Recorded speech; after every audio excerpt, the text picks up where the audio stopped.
Bu davlatda na adolat qoldi, na insof qoldi. Ichki ishlar, prokuratura qayoqqa qarayapti? Metan zapravkalardagi ahvolni qarang, narx-navoni qarang, tok yo'q, gaz yo'q deb xalq dardini niqob qilib olib, davlat va xalq o'rtasiga nifoq urug'ini sochayotgan, norozilik kayfiyatini uyg'otayotgan chala jurnalistlar, meni diqqat bilan eshiting.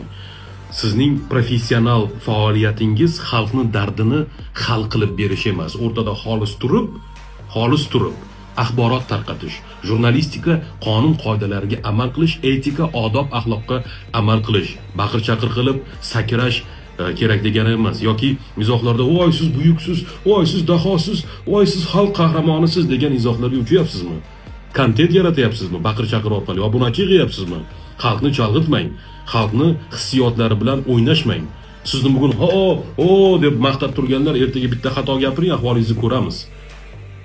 Xalqni dardini hal qilayotgan, xalqning dardi bilan yonib yashayotgan insonlar ko'p.